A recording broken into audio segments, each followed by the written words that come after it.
persons have any business before the Honorable Beverly Cannoni, Justice of the Norfolk Superior Court before the County of Norfolk. Draw near, give your attendance, you shall be heard. Take the Commonwealth of Massachusetts. This court is now open. You may be seated. 22-117, the Commonwealth versus Karen Reed. Can I have counsel identify themselves, starting with the Commonwealth? Good morning, Your Honor. Laura McLaughlin. Good morning, Ms. McLaughlin. Good morning, Your Honor. Adam Miles, the Commonwealth. Good morning, Mr. Lally. Good morning, Your Honor. Hank Brennan for the Commonwealth. Good morning, Mr. Brennan. Good morning, Your Honor. Alan Jackson from the Street. Good morning, Mr. Jackson. Good morning, Your Honor. Elizabeth Little, also on behalf of Mr. Good morning, Ms. Little. Good morning, Your Honor. Robert Alessi on behalf of Ms. Reed. Good morning, Mr. Alessi. Good morning, Your Honor. David Unetti for Karen Reed. Good morning, Ms. Giannetti. All right, so we have a lot to cover, but what I'm going to start with is a decision on the Commonwealth's motion to exclude employees of ARCA.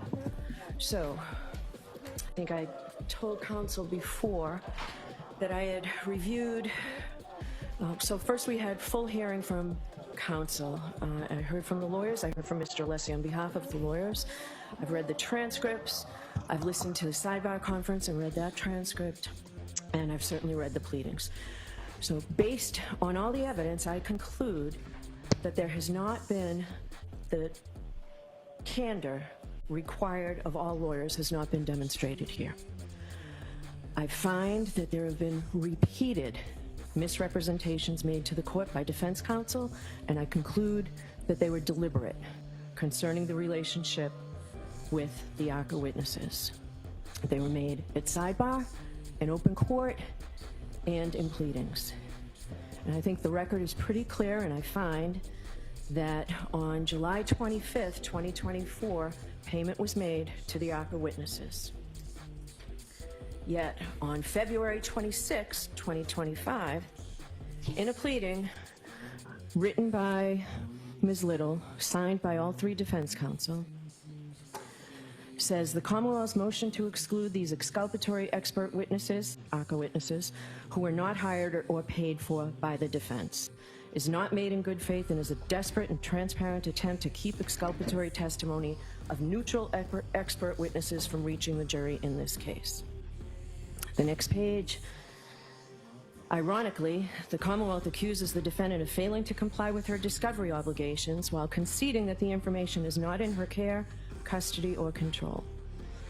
Moreover, here, the defense has gone above and beyond its reciprocal discovery obligations and has already satisfied all of its mandatory discovery obligations under Rule 14 and turned over all additional information in the control and custody of the defense relating to the ARCA witnesses as ordered by the court. So, I find, or conclude, that that was a material misrepresentation and that it was deliberate. So I find that there is a flagrant violation of the Rule 14 obligations, and before I decide which sanctions are appropriate, I need to see defense counsel and Ms. Reed at sidebar. I'm going to ask that the Commonwealth remain where they are. I'm going to seal this sidebar, but I need to have a colloquy with Ms. Reed before I figure out exactly what I'm going to do here. So.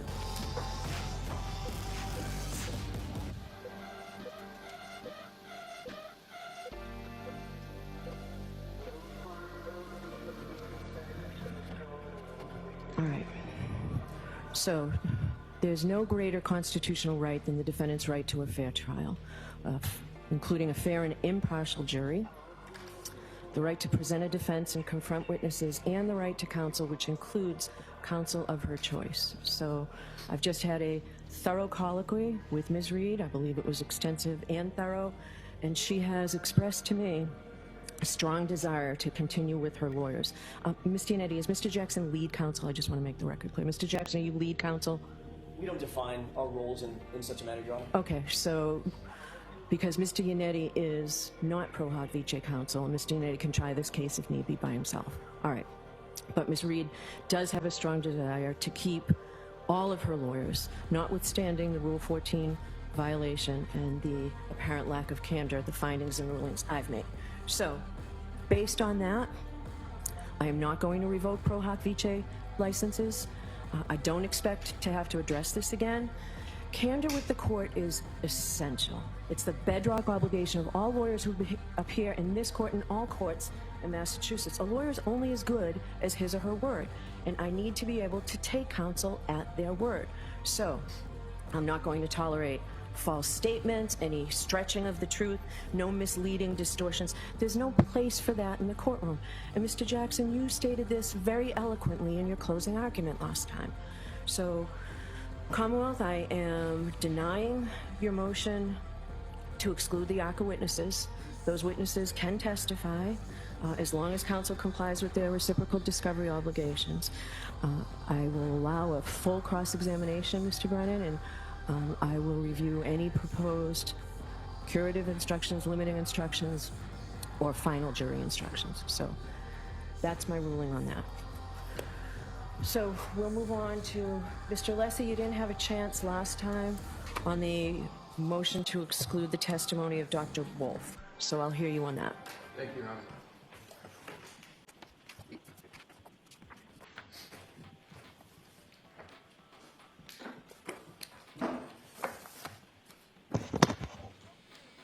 May it please the court. The proposed testimony supported by the Commonwealth of Dr. Wolf should be stricken in its entirety. The subject matter of Dr. Wolf's purported testimony by his own report and the Commonwealth's own motion is that Dr. Wolf will testify, is proposed to testify as to the cause and the manner of death of the decedent. That is the subject matter of the testimony. And as the court is well aware, in order for Dr. Wolf to be able to make testimony with regard to that subject matter, he has to demonstrate, and the Commonwealth has the burden of proof by a preponderance of the evidence, to demonstrate that he's qualified, prong one, and two, that the methodology is reliable, and specifically either that the methodology is commonly accepted in the relevant medical community, or that the proposed testimony can satisfy the 5 non-exhaustive factors of Galbert-Lanigan. The entire motion, papers, and supporting documentation fail to even allege that the methodology is generally accepted in the scientific community. It's not alleged, let alone demonstrated.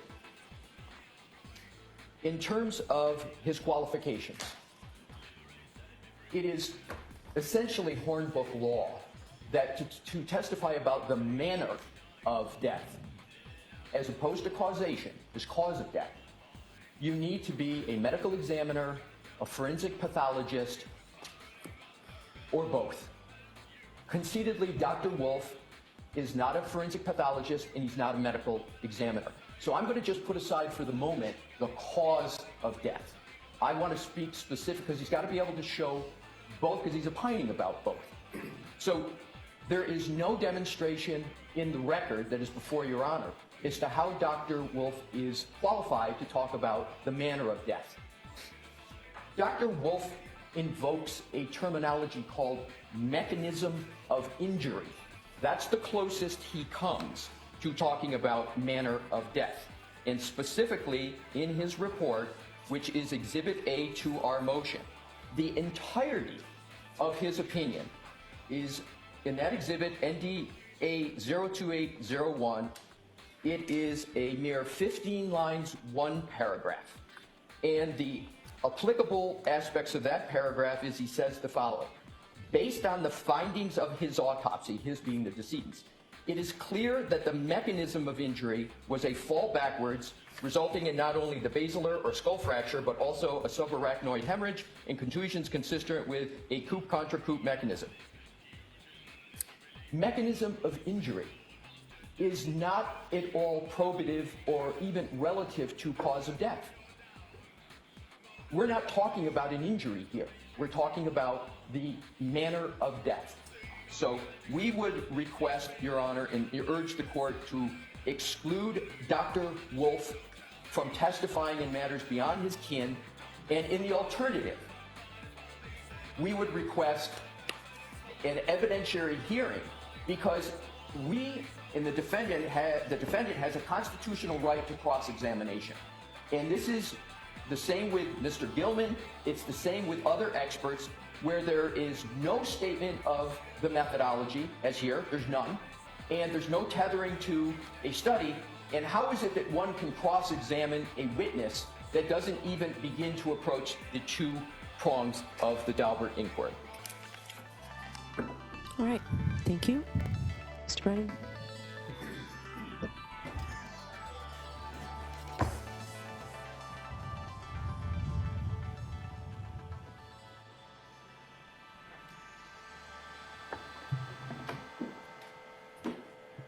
May I? Please.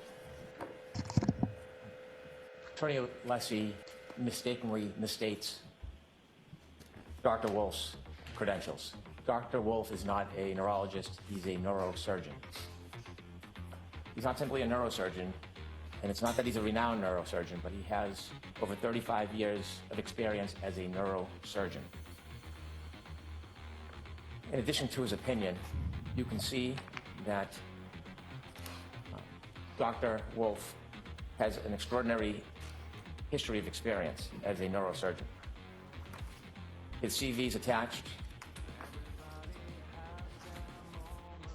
He has treated tens and thousands of patients with head injuries, surgeries. He has numerous journal articles, a slew of them specific to head injuries, fractures of the clivus, classifications and clinical features, lectures and meetings, many of them dealing with head injuries. Over 100 lectures listed for reference, actually over 130, and a number of web publications. So this neurosurgeon, who has this extraordinary experience, is qualified. The ability to testify about head injuries and medical diagnosis and cause of death is not limited to a pathologist. In fact, I would suggest that the experience of Dr. Wolf is far superior to any pathologist. The difference is a pathologist treats patients that are already dead. Dr. Wolf treats patients that are in trauma, who some survive and many die. So he is intimately familiar, not just with looking at a deceased in a lab, he's intimately familiar with assessing the injuries after they occur, diagnosing what the injury is, and an attempt to save the person's life. And so he's well attuned after tens of thousands of surgeries to understand the causation of a brain injury and what causes death. Looking at Dr. Wolf's report, although short, it is clear that the injury that was occurred by Mr. O'Keefe was an injury known as counter-coup. And I dare say the defense proposed expert, Dr. LaPosada, is not in disagreement with that. To understand counter-coup, it occurs from a fall backwards on the ground. It can't occur from a bat or a punch or hit. There's not enough force. It occurs when the back of the head hits the ground and then the brain shifts to the front of the head. That is what the autopsy reports show. It may be that the medical examiner for the Commonwealth didn't have the same level of experience and didn't diagnose it, but this expert does have that expertise, and it is no different than the pathologist that's proffered by the defense. He is intimately familiar with counter-coup, having treated tens of thousands of patients, and he understands in counter-coup how it can lead to suffocation at the top of the spinal cord. And so his opinion is clearly supported by his extraordinary experience, but we expect to call Dr. Wolf, and I would suggest that he's more than qualified. All right, thank you. Mr. Leslie, anything final? Yes, thank you, Your Honor.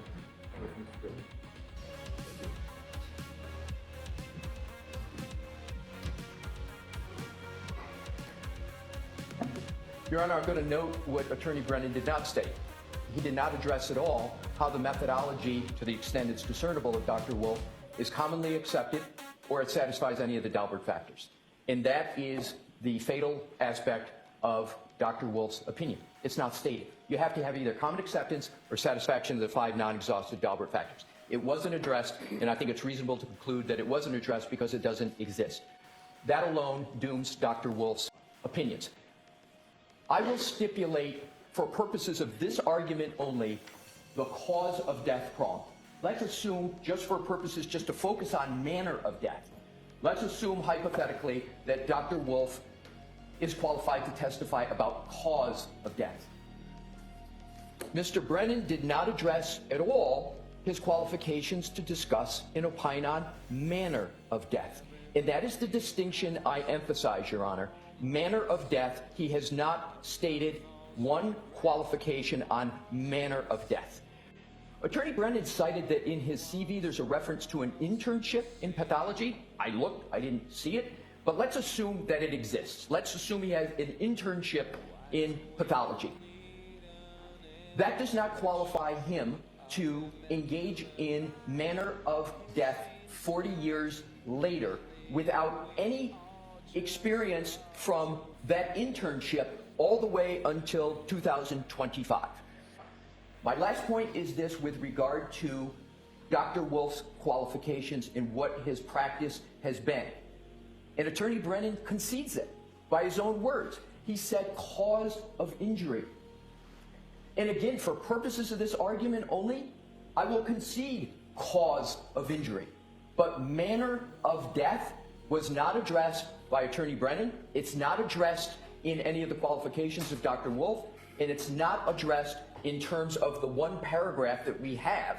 And for something as significant as this, one paragraph that doesn't address common acceptance, methodology, Dalbert factors, Your Honor, I don't know how a record is even begun to be established for him to be qualified or to opine on manner of death. So I don't see where there's a record to find him being able to do that for the first time in charges of this nature. Thank you. Okay. Do you want to respond at all, Mr. Breenan?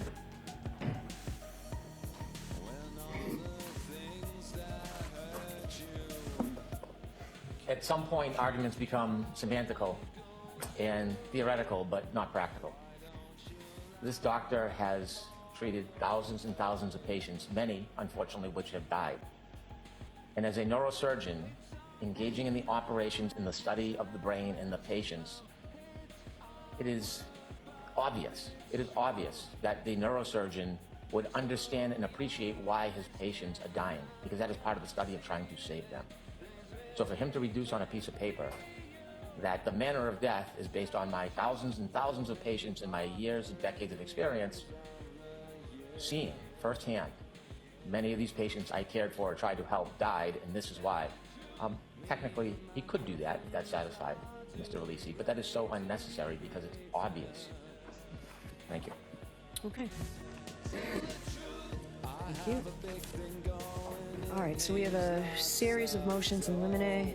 I'm going to start with defendant's motion to present the demonstrative exhibit on Christina Hanley's testimony. It's paper 558. Is there an objection from the Commonwealth on this? There is an objection. All right, so I'll hear the defense on this motion. Thank you, Your Honor, if I may. This is a relatively straightforward and relatively short. I have a question. Did you use this last time? It looks like... We attempted to use it. We had it last time. It was shown to the witness, but it was not allowed to be introduced. And all we're asking is for that next step, that it be introduced into evidence. Did she adopt it? Was there... Okay. She did indicate, and that's part of my argument, Your Honor, which is... So go ahead. I'll hear you. I'll truncate it. It's a relatively simple request. We just want to use the chalk that was prepared in the first trial. No dissimilarity there. It was disallowed to be admitted, but it was shown to the witness. It was not shown to the jurors. The evidence, as the court will recall... So let me just have... So you're just trying to use it as a chalk, not an exhibit? No, we would ask that it be used as a chalk and an exhibit that's introduced. We believe that once the witness, and I anticipate based on her prior testimony that she would adopt it one more time for its authenticity, or its accuracy, I should say, that it be used as an actual exhibit that goes back with the jury just for their help. The court will call this deals with glass. Christina Hanley spoke at length about her analysis of pieces of glass, other materials as well, but specifically as it relates to the glass, there were more than a dozen pieces of glass that she testified to. They were variously found in different places, different times by different people, and they're assigned a relatively complicated set of numbers that she utilized in her analysis. And this is what you explained to me was the 47 pieces of glass that I asked you about last time, right? No, this is more attendant to the glass in the bumper. Okay. The glass in the bumper, the glass that was found at 34 Fairview, as opposed to the lens material that were the 47 pieces. Okay. These were a bunch of pieces of glass that were that originated from multiple sources. Some matched each other, some did not match anything else. Some were from the same source, some were from multiple sources and different and distinct between and among each other. We reduced the very complex, the court may remember she talked about 7.14-B matched or didn't match 7.13-C, and it was very numerical and very difficult. It was difficult for me to follow. It was even difficult for the witness to follow because she continually had to resort to her own report as she tried to maintain her accuracy. The court will recall, I think it's clocking with the court's memory, that we did use the demonstrative aid. We walked up to Ms. Hanley. We showed it to her on the witness stand, and she did adopt it, and she indicated that once she studied it, it was in line exactly with her testimony. It's an accurate visual representation of that evidence, and it just makes it a lot easier for the jurors to find some sort of linear logic to the evidence, what matched what and what didn't. And all we're asking is that we'll use the same aid, the exact same aid that we did last time, and just ask that it be used as not only a chalk, as Mr. Breenan said, he may have a slight objection to that, but also we would ask for the next step, which the court doesn't have to decide now. I think waiting on Ms. Hanley's testimony would be apropos, and then we'll ask for its submission at the right time. All right. What's the objection, Mr. Breenan?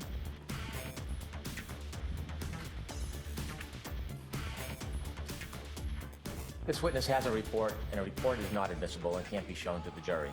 And so to have the defense summarize her testimony when she's not allowed to put her report in herself seems a bit imbalanced.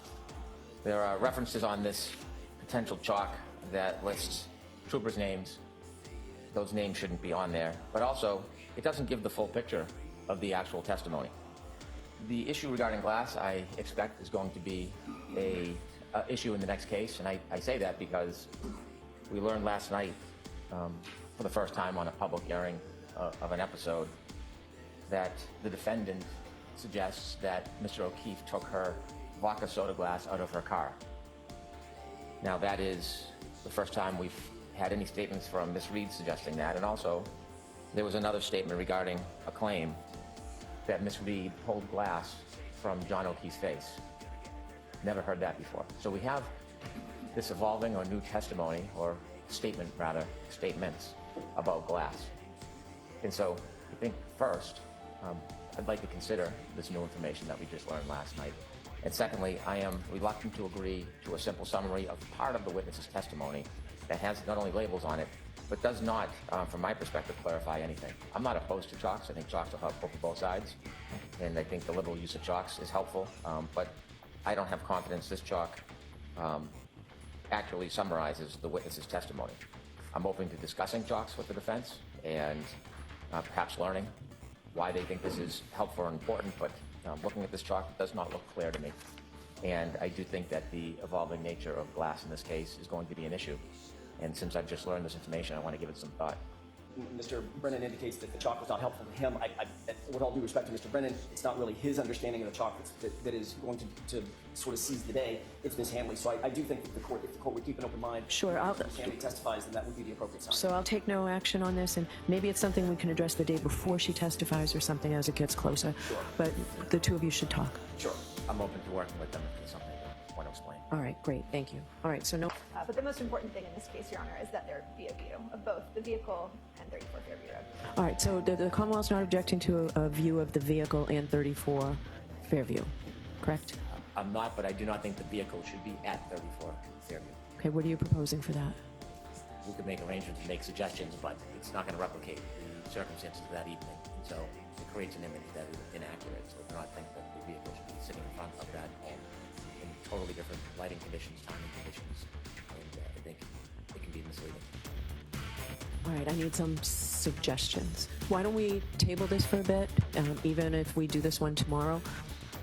All right, so defendant's motion eliminate to exclude certain witnesses before and after testimony. That's 462. And I think we can address the Commonwealth's motion for sequestration that moves to exempt family members at the same time. So who's arguing? 562. Did I say 4? Sorry. 562 and 576. So Ms. Little? Thank you, Your Honor. I'm handling the motion to exclude certain witnesses. The court has broad discretionary power to sequester witnesses before, after, and during their testimony under Massachusetts Rule of Criminal Procedure 21. The defense respectfully requests that this court issue an order for sequestration in keeping with what the Commonwealth also requested, but additionally excluding Brian Higgins and members of the Albert and McCabe families after they testify. So do you mean after the evidence is closed? I mean, after they've taken the stand. So after they've taken the stand, but so witnesses are sequestered not to influence any testimony. So once the evidence is closed, just before closing arguments, are you saying they should not be permitted to come into the court for closing arguments? Yes. Focus on that part of your motion. Yes, Your Honor. We're asking that they not be able to attend closing arguments, and this is why. As the court likely recalls, at the first trial, members of the Albert and McCabe families continued to attend court after their testimony. During closing arguments, Colin Albert, Ryan Albert, and Jennifer McCabe were all seated in the jury box with the O'Keefe family. At least one juror who was seated in this case indicated to a reporter at Vanity Fair that she felt intimidated by their presence at closing arguments. Your Honor, a sitting juror reporting feeling intimidated by the presence of third-party culprits towards the close of the case is highly concerning. Was this a deliberating juror? I don't know. He or she was anonymous. Okay. And Your Honor, that was by design. There is information that the Massachusetts State Police and the District Attorney's Office wanted to have the third-party culprits seated there during closing arguments. And so, on that basis, the defense is requesting, in order to protect there from being any sort of undue influence or intimidation, or even just the potential that a juror might feel that way, as we know at least one did in this case, we're asking that they be sequestered after their testimony and during closing arguments. What's your position on the Commonwealth's motion to exclude the family members of both the defendant and the victim? I believe that the sequestration order, yes, we join in that request. Okay. The only exception I would note is that experts should be able to obviously watch other expert testimony that deals with their... All right, so obviously is not something that should be in a motion, okay? If you've got an agreement that each other's experts can be in the courtroom during the testimony, that's one thing, but it's not obvious that they're permitted, okay? I just wanted to make sure that that would be excluded from the order that the Commonwealth proposed. Because the way that they wrote it, it says all witnesses. And I'm guessing that, and I won't speak for Mr. Breenan, but I'm guessing that they will want their experts to watch our experts and vice versa.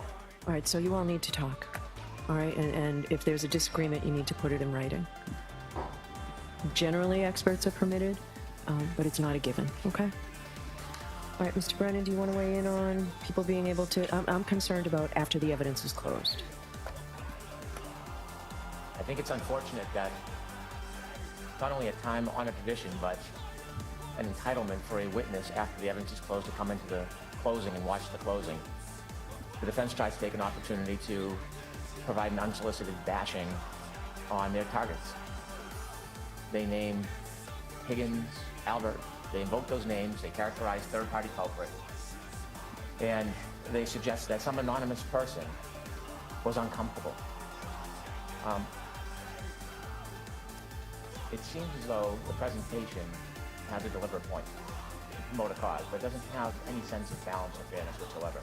Witnesses, all witnesses from either side should be able to come into a courtroom after the evidence is closed, the sequestration order has ended, and watch a closing.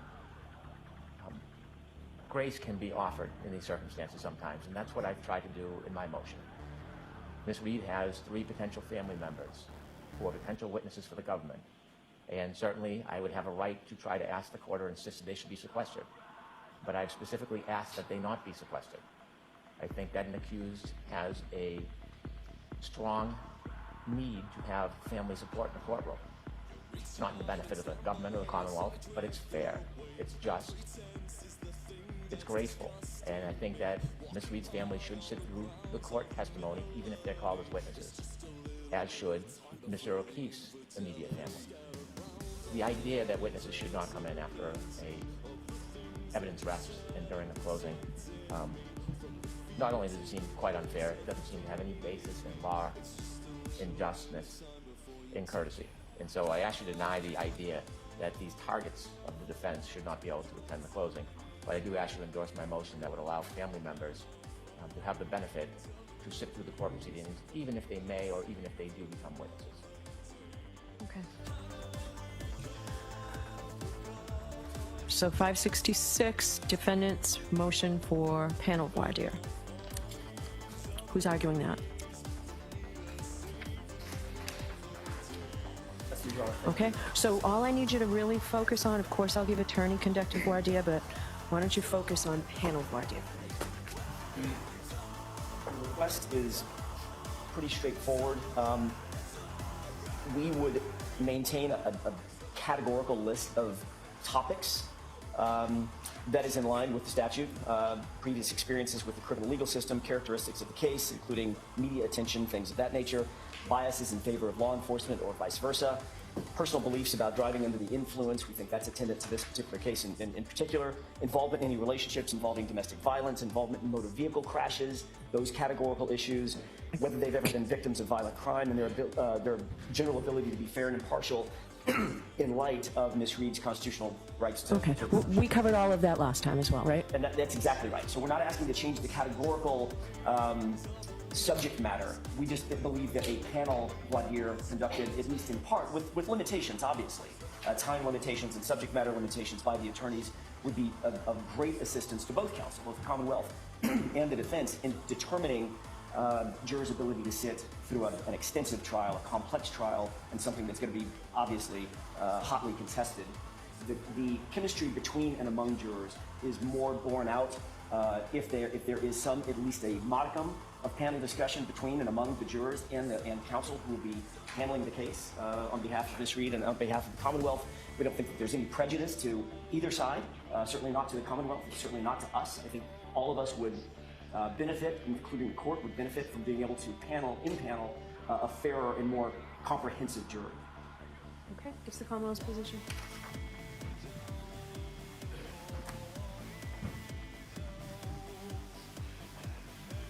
Of course, we defer to the court. However, we prefer a questionnaire. If we have a panel voir dire, there will be quite a bit of contest on the subject areas, the limitations, the parameters. I wouldn't say anticipate, but I worry that it will digress into trying to craft the argument, the direction of argument, in a way that's favorable to each side's cause. And that really isn't the purpose of it, but that seems to happen in the limited times I've engaged in it. And so I think the questionnaire is more structured. It allows for all the different subject areas that are important to both sides. And I may misunderstand, but I think the court allows follow-up on questions where there is any inquiry or concern or a follow-up that's reasonable and necessary. And I understand that that is then a liberal application, and I think that suffices. The only thing I would say to that, if I may speak from here, the only thing I would say to that is I completely agree. I think a questionnaire is enormously helpful, especially as it pertains to a panel voir dire. And quite frankly, Your Honor, in my experience, and that's what we do where I'm from, is panel voir dire consistently. It's faster.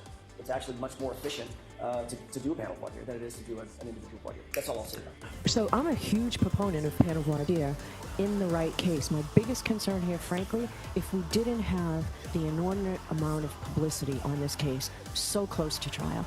I heard that there was something last night. It's been in the news, right?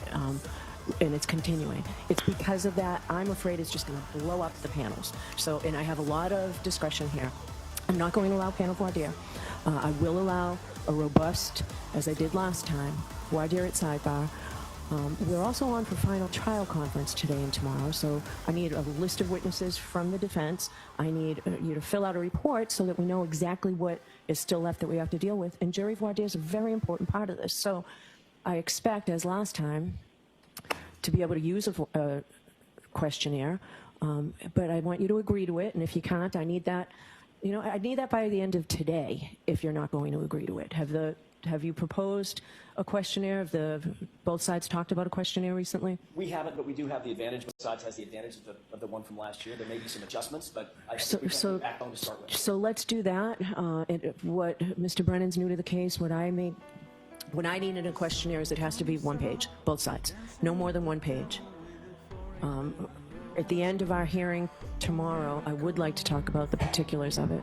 We have a huge amount of jurors coming in, and I have some ideas on how we might best utilize that with the questionnaire, but I need to talk to counsel about that at the end of all these hearings today. All right, but just to be clear, no panel voir dire on this case, unfortunately, I think because of all the publicity. And we'll do extensive voir dire at sidebar and the questionnaire.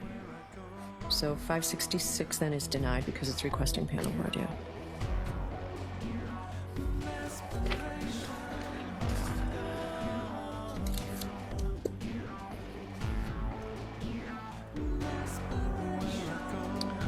570, defendant's motion eliminate to exclude irrelevant, inadmissible, and prejudicial evidence regarding alleged harassment and/or intimidation of witnesses. All right. Your Honor.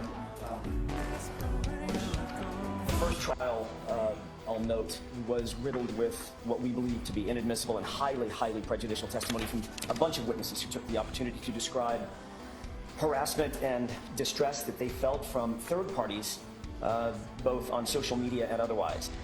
No third party, including any blogger, any social media personality, any member of the public, no third party speaks for Ms. Reed. No third party speaks for the defense. No third party acts on behalf of Ms. Reed, is directed by Ms. Reed, or the defense, or is under Ms. Reed or the defense's control. None.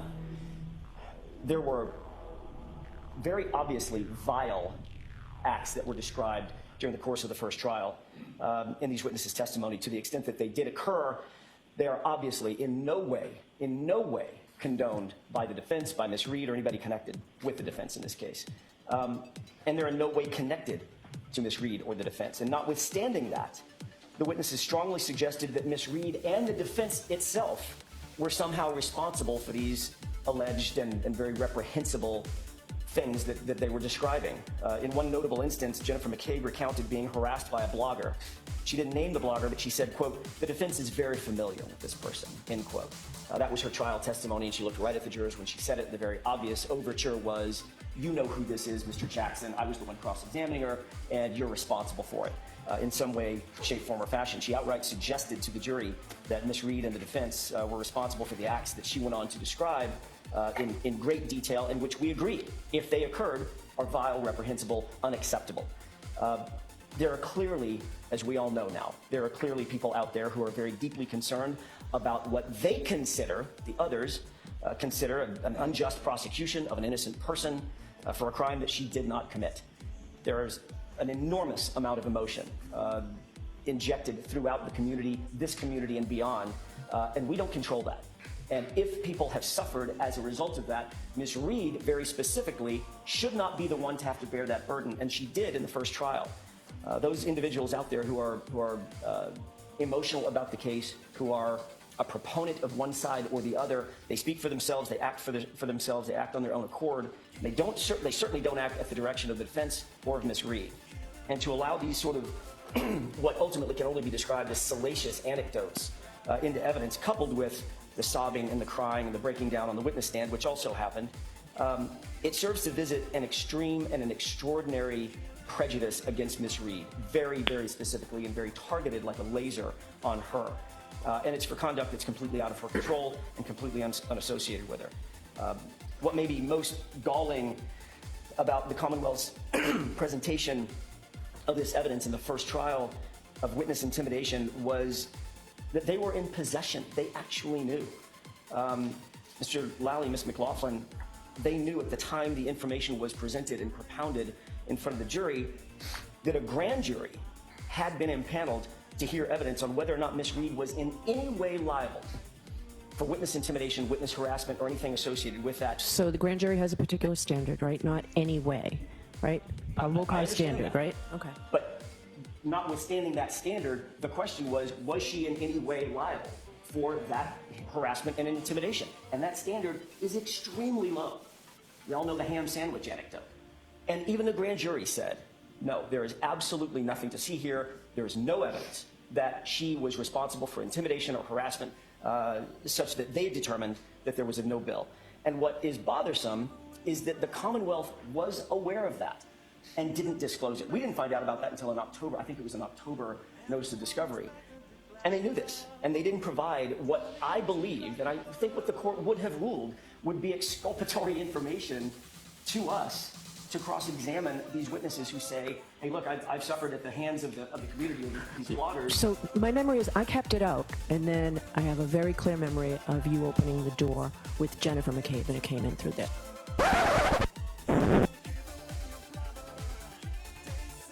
What, if anything else, has your family or Colin Albert and his family undergone over the course of the pendency of this case? Objection. No, the door's been open. I'm allowing it. Well, basically harassment. Harassment by who?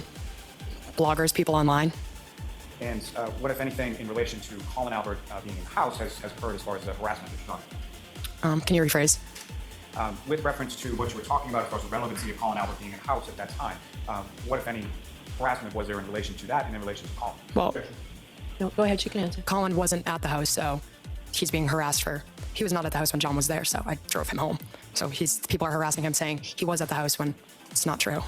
When you speak about harassment, what specifically type of harassment? Phone call, constant phone calls, emails, awful messages. Objection. I'll allow it. Focus on this witness, not Colin Albert. As far as you and your family, what, if any, type of harassment have you received? People showing up at our house, people emailing my school,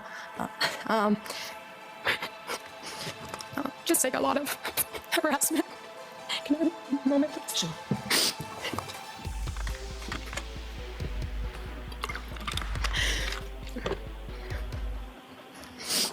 Okay, I'm sorry. I have something. And how long a period of time has that persisted? Very long time. Thank you. I have no further. So the court did make that ruling, that ultimately, if the door is open, these witnesses are going to be able to talk about it. But I kept it out prior to that. Understood. Okay. I don't want to revisit that issue. The court made its ruling. I didn't think that we had opened the door. It was whatever that door was. It was on some very, very significant lubricant. It was going to be very easy. Read the transcript. I have several times.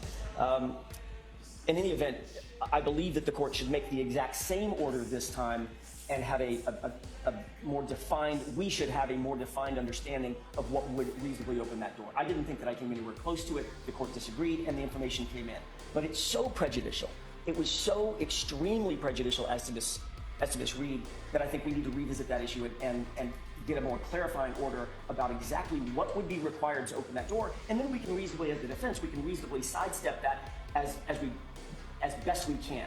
I wasn't able to do that in the first trial because I didn't think that I had even approached the line, but ultimately the court disagreed. So what we're asking in this instance is that we get a clarifying order that it is not admissible. Obviously, if we walk in and say something about witness intimidation, you've never been intimidated by anybody, have you? Obviously, that would open the door.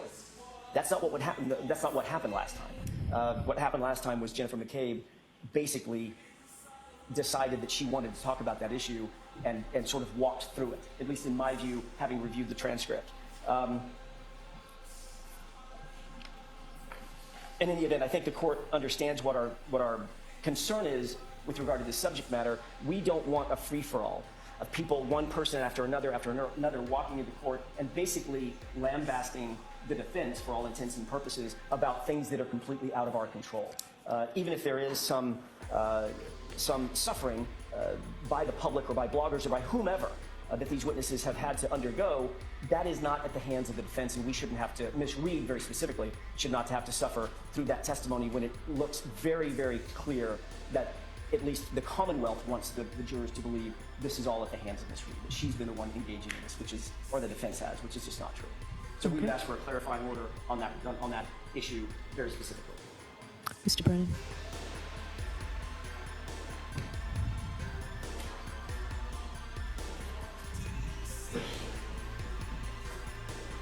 I can appreciate the defense wanting to identify the line in which they would open the door to evidence about harassment and abuse of witnesses. I understand why that would be important.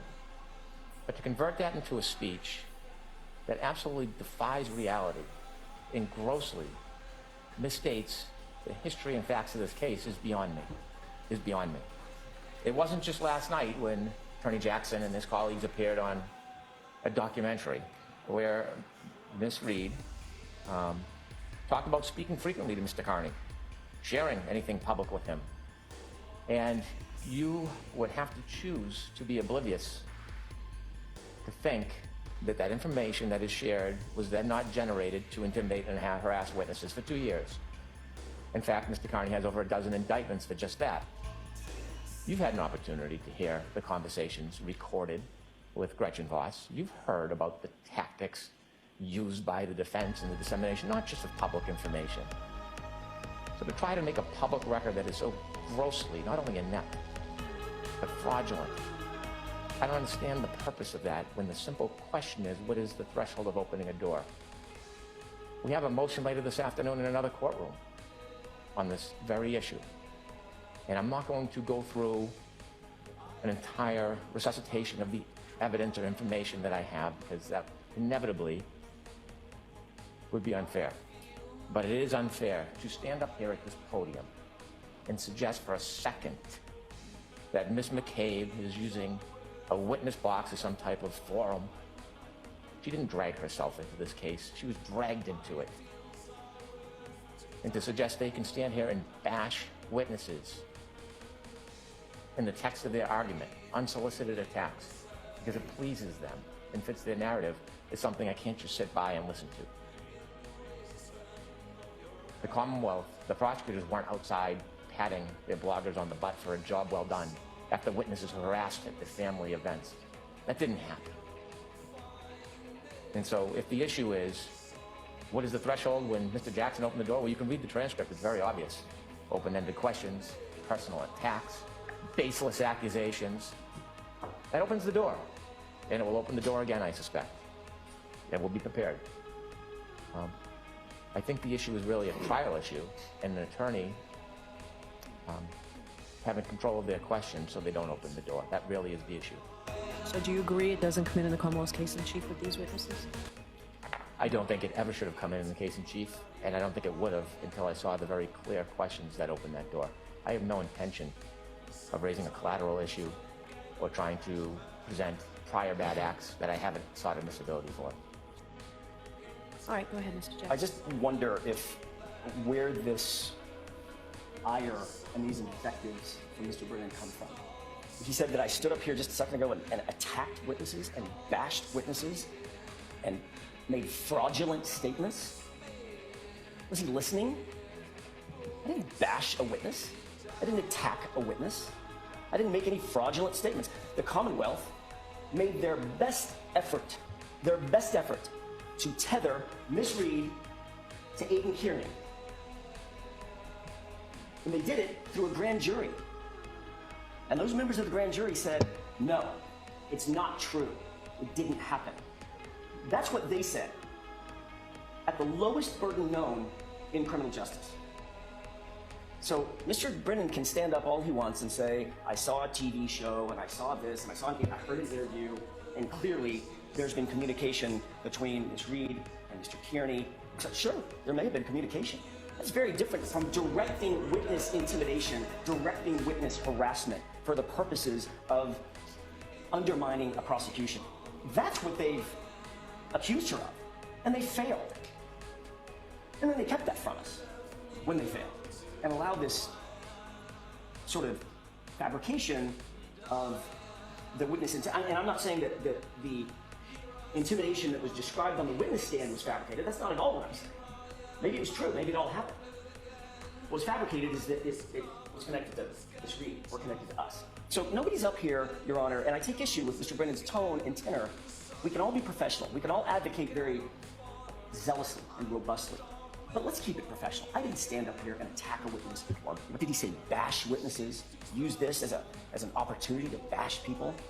But we could calm the drama down just a little bit and probably get a little further. All we're asking is that it not come in, and I will stipulate and agree with Mr. Breenan that this not come in the Commonwealth's case in chief, and we will be very mindful of what would conceivably open a door to this kind of testimony, and I'll probably seek the court's guidance. Before I ask a specific question that I think comes anywhere close to that, we'll ask the court's guidance by coming to sidebar, and I think that could resolve the issue.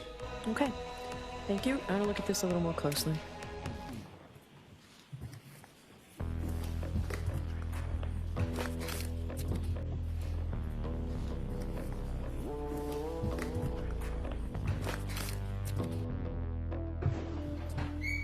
All right, so Mr. Jackson, I'll hear you on that one motion. Thank you, Your Honor. I appreciate it. It won't take very long. I want to formalize a motion to continue the start of the trial, which is currently set for April 1st. The reason behind the motion to continue is not because of some conflict that the defense has. We ordinarily would be ready to go. However, as the court knows, there's a significant appeal that's currently pending before the First Circuit based on Judge Saylor's opinion that was issued about a week ago. Given the complexion of what we're moving toward trial for, in other words, count 1, count 2, and count 3, we are mounting a defense based on those 3 counts. If the First Circuit And I've been advised by our appellate counsel to bring this up, and it was something that he feels very strongly about. We all do. Okay, Mr. Weinberg? Mr. Weinberg, yes, Okay. Martin Weinberg. If, in fact, the First Circuit were to agree with our appeal and were to take some action on count 1 and count 3, for instance, either dismiss it or take some other action and remand down to the trial court for additional action, that would set the trial into upheaval. If once the jury is sworn, jeopardy attaches. And once jeopardy attaches, if there were to be some action taken on count 1 and count 3, for instance, those counts were to be dismissed, we would then be compelled and impelled to move to dismiss the entirety of the trial at that point, because that's a very different defense on count 2 than it is on count 1, 2, and 3. It's a different jury that we would pick. It's a different strategy that we would employ, and jeopardy will have attached, and the entire case would go away. Ergo, we believe the best practice for the court would be to continue the trial for purposes of letting the First Circuit make its determination about count 1 and count 3, and that's the reason for the motion. All right, do you have any timeline on that? I wish I did. I don't. I do have a generalized understanding of some of the briefing schedule, but in terms of the court making its decision, I don't. So we expect to get our brief in today, probably by the end of the day today. I believe the Commonwealth is going, or I believe that whoever it is that is appearing for the Commonwealth, or for the court, I should say, not the Commonwealth, for the court, is due to file their responsive brief, their opposition. I think it's next week. It may be as late as the 26th, I want to say. I'm going by memory, Judge. So it's Monday? Okay. Mr. Schillinger has just indicated, I appreciate that. Did I say your name correctly? Thank you. Just indicated that it's Monday. The opposition is Monday, and then the reply brief would be due 2 days hence. So the briefing is going to be done in relatively short order. The decision, that's another question. All right, thank you very much. Does it make sense for me to hear from Mr. Schillinger directly, or do you want to handle this, Mr. Brennan?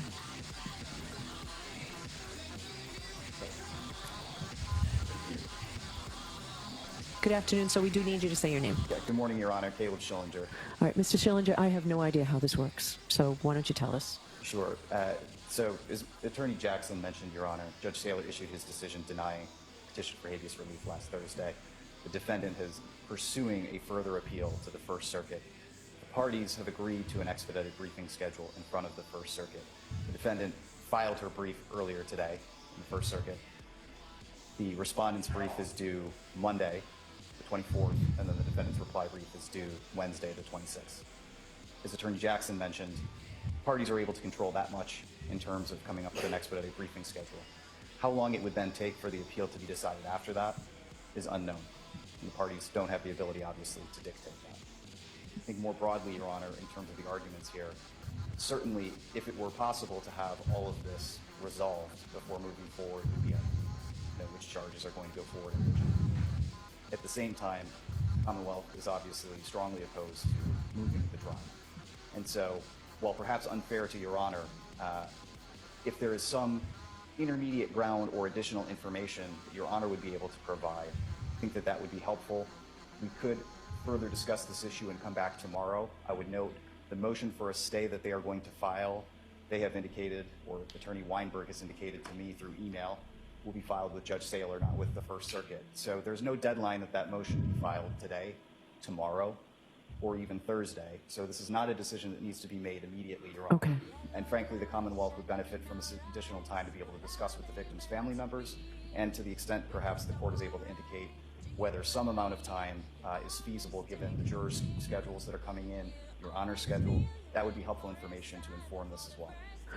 All right, I appreciate that. So one of the things that we would discuss at the final pretrial conference is how long this case is expected to take. So I think the Commonwealth filed or filled out the pretrial conference report a few weeks ago and said 20 trial days, 40, how many trial days do you remember you said, Mr. Brennan? Or what do you think your Commonwealth's case will be? I don't remember what I put specifically, but I think if we have full trial days, Yes. 5 days a week, I expect less than a month. I'm shooting for 3.5 weeks. Okay. Mr. Jackson? Your Honor, 24, I'm sorry. our defense obviously is somewhat dependent upon the Commonwealth's presentation, but Right. my best estimate would probably be a week and a half, 2 weeks of full trial days for the defense, if I had to sort of throw a dart. Okay. All right, the big question is jury impanelment.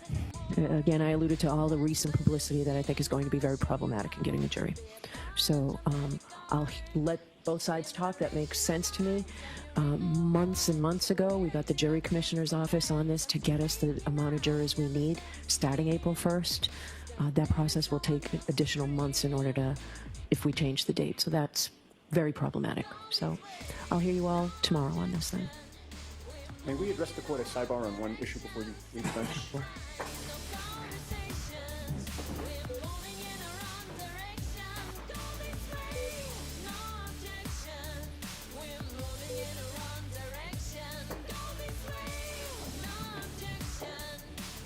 All right. So we'll see everybody back here, not tomorrow, but Thursday morning at 9 o'clock. That'll give you time, Mr. Schillinger, to speak with maybe Mr. Weinberg or counsel. Okay, so see you Thursday. All right, thank you, everybody.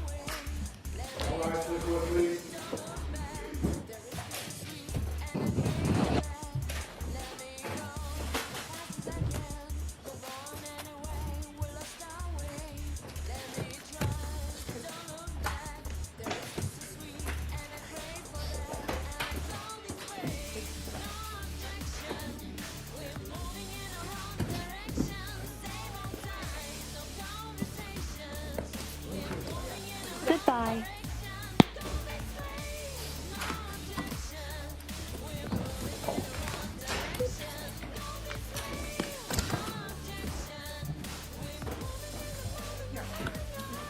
Okay. Get too close. I don't have to say.